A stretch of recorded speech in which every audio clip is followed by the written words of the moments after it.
சாலையில் மறியலில் ஈடுபட்ட 300க்கும் அதிகமான மாணவர்கள் கைது செய்யப்பட்டனர். அரசு நிதியுதவியுடன் அந்த பகுதியில் இயங்கி வரும் கல்லூரியை அரசே ஏற்று நடத்த வேண்டும் என கோரி இந்த போராட்டம் நடைபெற்றது.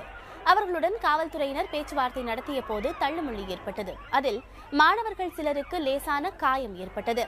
கோவைப்புதூர் பகுதியில் அரசு உதவி பெறும் BVM கல்லூரி இயங்கி வருகிறது. அதனை முழுமையாக சுயநிதி கல்லூரியாக மாற்றும் வகையில் நிர்வாகம் செயல்பட்டு வருவதாக மாணவர்கள் குற்றம் சாட்டியிருக்கிறார்கள்.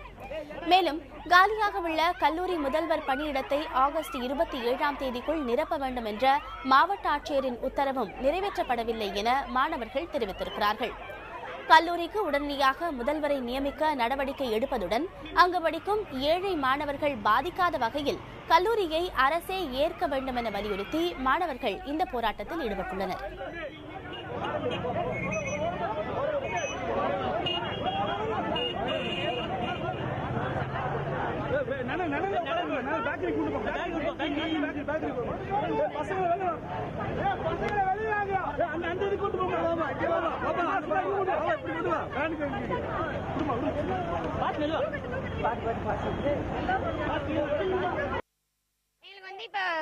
இப்ப 28 நாள் ஸ்ட்ரைக் நடந்துட்டு இருக்கு, உள்ளிருப்பு போராட்டம். இப்ப வரைக்கும் எந்த ஒரு சொல்யூஷனும் கிடைக்கல.